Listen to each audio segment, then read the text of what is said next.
Welcome into the Andrew Garrison Show. My name, of course, is Andrew Garrison, speaking to you from a bedroom in the state of Indiana with much to discuss this afternoon. It is 12:41 p.m. Eastern on Sunday, January 4th, a great day. The Colts are on in about 20 minutes, and that's why this show is going to be alarmingly short, probably about 20 minutes. I have a list of 5 topics I want to get to. I'm not going to get to them all. It's a quick show. I'm using a new software, which I think is going to open up a lot of doors for me and this show. I'm just kind of testing out how it goes. Obviously, there will be much more thorough shows and episodes coming out later on in the week. I hope you had a great holiday season. It's been a while since I came on the podcast, but I have a lot of updates from Indiana women's basketball. Of course, the Indianapolis Colts have undergone a lot of experiences since the last podcast episode, and plenty more with the Pacers, IU football, other teams. I want to start with Indiana women's basketball because 2 more Big Ten games in the books, 2 more Big Ten losses in the books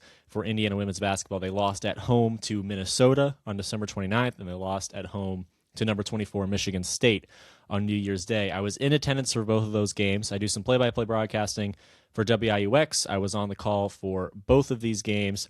It's weird. I've been on the call for, I'm one of the few people that lives close enough to Bloomington to commute over winter break, right, and do some of these broadcasts.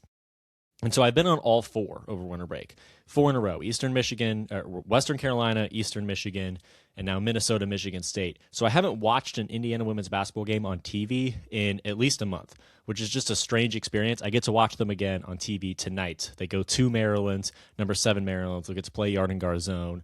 That'll be fun. That'll be interesting. And I'm excited to watch that game tonight. But haven't watched an IU game on TV or in the stands as a fan in a very long time, which is kind of weird. It kind of warps my perception of the team because on one hand, I'm so focused on play-by-play, but on the other hand, I have much more of an in-depth knowledge on the opponent because I'm obviously preparing for the broadcast and researching and that kind of thing. So it's a different experience, but I was there for both the Minnesota and Michigan State game. I want to discuss both of those games because obviously some very notable results. The Minnesota game at first, I was going to do an episode of this show a few days ago, and then ended up being I ended up being in studio for the Rose Bowl for WIUX. So schedules get flipped around, add driving time into a day.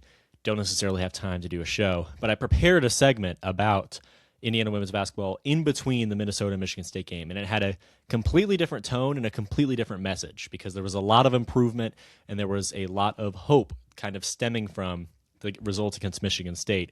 The Minnesota game was good early on, and so was Michigan State. It was competitive in both of those games in the first quarter, the second quarter oftentimes.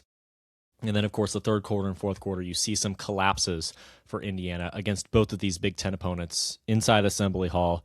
The Minnesota defense was very good. I loved the zone that we were seeing from the Golden Gophers. Just great zone defense, and the IU guards couldn't get downhill themselves, which is obviously a very important part of Beaumont's game, of Chesky's game, but also they couldn't feed Noyan inside, right? This Minnesota zone defense was phenomenal. It forced Indiana to take shots outside, and at the beginning of the game, Indiana said, okay, great. They were 4 for 5 from 3. They started 4 for 5 from 3 early on. They were in a great place, and they were competitive with Minnesota, trading leads back and forth. And then the game continued, and then we entered the second half, and it legitimately looked like Indiana was not going to score in the third quarter of this game. It took them 7 or 8 minutes. They had an 11-minute scoring drought spanning the end of the second quarter and almost the entirety of the third quarter. And then finally, they ended up scoring 5 points in the third quarter. But that was, I believe, a 17-5 run for Minnesota in the entirety of the third quarter. They outscored Indiana 17-5. And that's where the offense just completely dried up, and the game was over. The fourth quarter, the entirety of the fourth quarter was garbage time. Some of the third quarter could even be considered garbage time, although Indiana started to pick up the pace a little bit, and they found their footing towards the end. Again, those 5 points, had a Chesky triple, and then a Chesky assist, actually, to Noyan underneath the basket that allowed Indiana to put some points on the board in the third quarter, which allowed the arena to take a sigh of relief and really helped Indiana feel like they had something to say about the result in this game. But every single demon of Indiana resurfaced in the game against Minnesota. There were issues that were persistent throughout the non-conference slate. There were issues that were persistent with this team throughout the season. And kind of what's what was in the back of my mind throughout the season was surely this is going to be fixed by conference season. Surely this should be fixed by now. Surely this has to be remedied. And I'm talking about the turnovers, I'm talking about rebounding, and I'm talking about supporting cast offense, because you see the result against Marshall and, 20 plus turnovers for Indiana. They snuck by, I think by 2 possessions against Marshall. Very close game, very scary, but they didn't lose, right? Same thing happened against UIC. They were losing at halftime, noticeably losing at halftime as well against UIC at home, and Chesky ends up taking over in the fourth quarter, and Indiana ends up winning. Even the Eastern Michigan game can be looked at in this way. And so before and after the injury to Zanius Okungumen, these 3 issues kept coming up, and I kept thinking, it's okay. Like, surely we get this figured out by Big Ten play.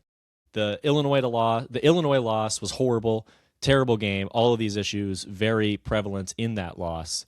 And then they have some more time to take some rest, right? Enjoy the holiday season. They have the couple more tune-ups against Western Carolina.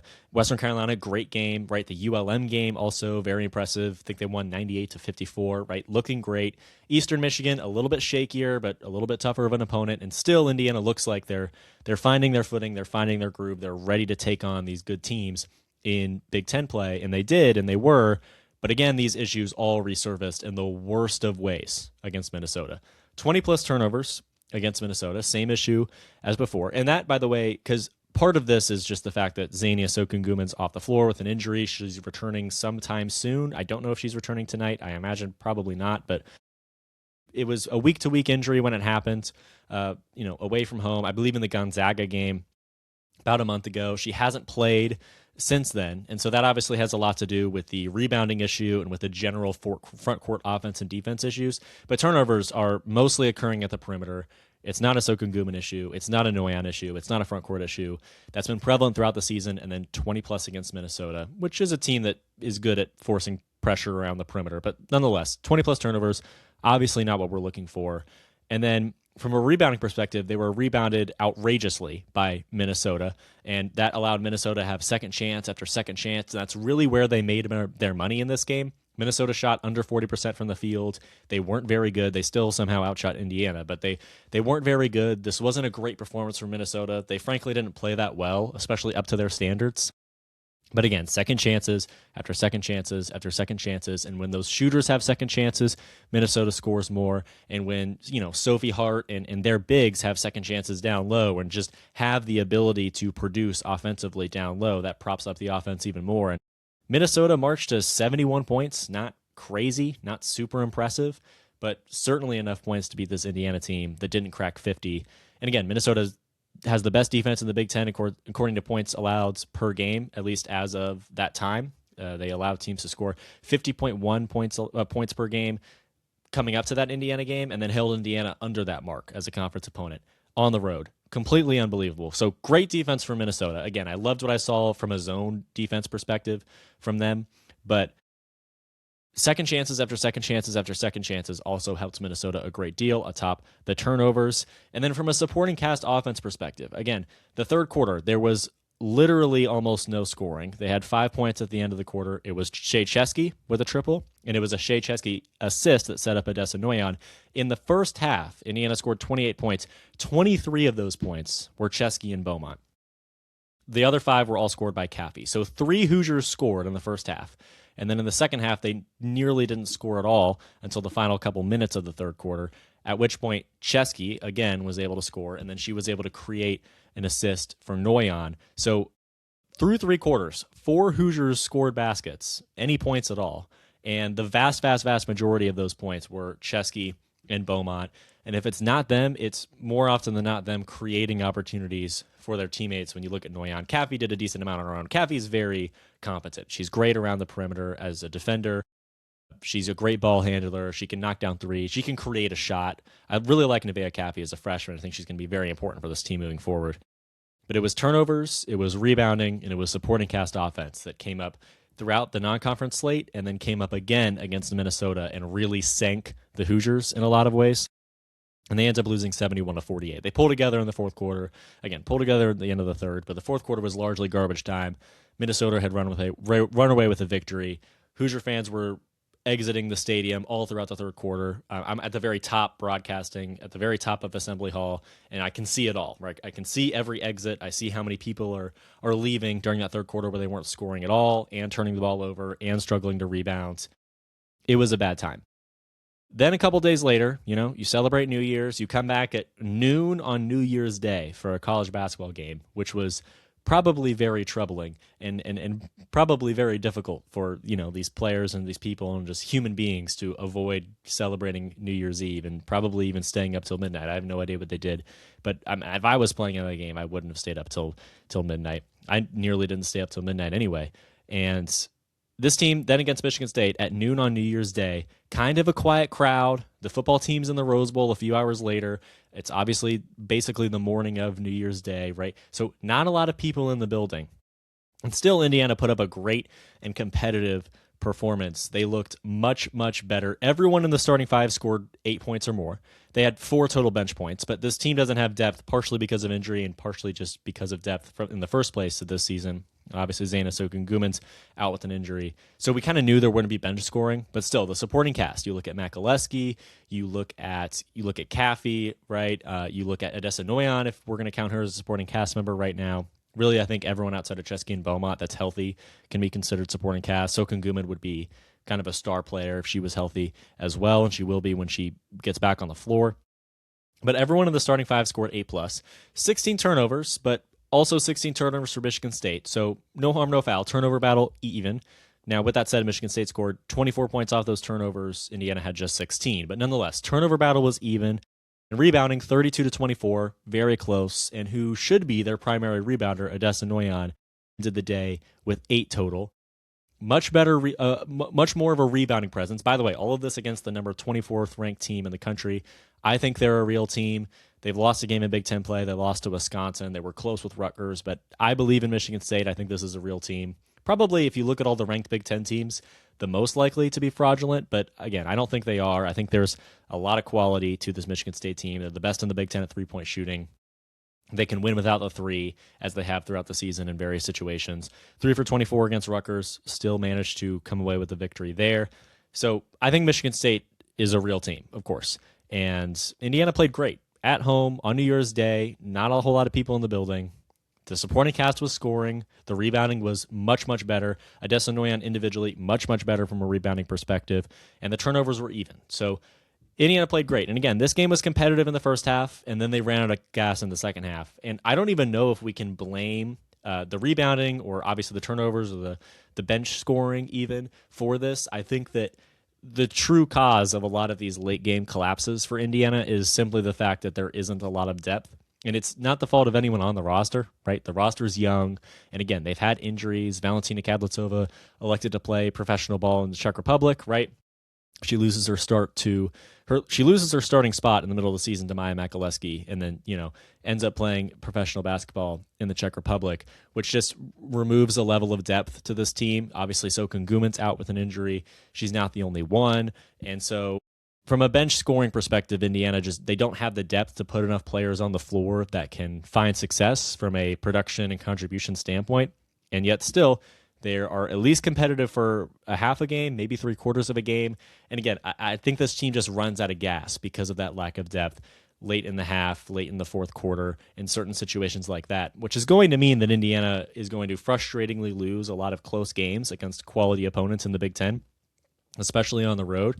And that's unfortunate. And that, unfortunately is just going to have to be the way that it is for this team, I imagine. Maybe I'm wrong, but it's not the fault of anyone on the roster. You're starting multiple freshmen. Those freshmen are playing very, very well, all things considered. Just, that you can't ask those players to play almost an entire game and not get tired at all against, great opponents in the Big Ten Conference and be expected to play well enough to beat that team kind of on your own for 4 quarters. It's a difficult ask. It's a tall task, and it's one that Indiana may not be able to meet. Nonetheless, this is a building year for Indiana. This is a year where this group, it's unfortunate that it's Shea Chesky's senior year, and it's kind of a building year. But you have Sokungumen, who's a sophomore. You have Lene Beaumont, who is a redshirt sophomore. So, a sophomore. Maya Makaleski starts. She's a freshman. Nevaeh Caffey starts. She's a freshman. All 4 of those players would be starting if they were all healthy. and they will be all starting at some point during the season. We'll have underclassmen starting in every single one, or all four of those positions. And then, Odessa Noyan, someone who still has years left. Chloe Spreen still has years left. I believe Journey Kyaku is a senior and will be leaving. But the majority of this team, and particularly the vast majority of this team's core, will return for next season and return for the season after that. So a lot of opportunities for this group to kind of build upon its success from this season and become a formidable threat in the Big Ten once again on the women's basketball side. I believe in them. I think there's a lot of quality here. There's a lot of greatness here. It might involve a lot of losing this season, as we've seen against Minnesota and Michigan State, and kind of the telltale signs that this group is just a step and a half behind many of the other contenders in the Big Ten. But it's going to be fun, and it's going to be worth paying attention to. It's going to be worth investing time and energy and attention and respect into, because one day I believe this core is going to grow into one that's capable of making the NCAA tournament at the very least, and maybe doing much more than that, as Indiana women's basketball teams have been known to do in the last few years. All right, that's all we're going to have time for today. Just a little bit of commentary on Indiana women's basketball after a couple more Big Ten conference games. We'll have a show sometime soon. We'll kind of do a eulogy on the Colts season. I have thoughts on the Pacers. I have an article about the Pacers and the center position coming out in a few days on the Hoosier Network. Welcome to check that out when it comes out. And I have more thoughts on IU football, of course. Hopefully we can get another show in before the Peach Bowl and before the rest of the college football playoffs really conclude, because a lot's going on in the college football space, and I'd love to talk about a lot of it. And of course, women's basketball, men's basketball, the wrestling season, all pressing on, all carrying forward. And I'm excited to talk about all of those moving forward. It's our first show on video. I hope it went well. I'm hoping it uploads okay. I'm hoping it works just fine. And I'm excited to see kind of if this whole platform opens up any doors from a YouTube clip perspective, from a social media clip perspective, just from in general having a show on video perspective. And I'm hoping that I can carry that back into school when I move back in for the second semester at IU. It's all very exciting. So thank you so much for watching or listening, however you may be consuming the Andrew Garrison Show this afternoon, and I will talk to you again next time.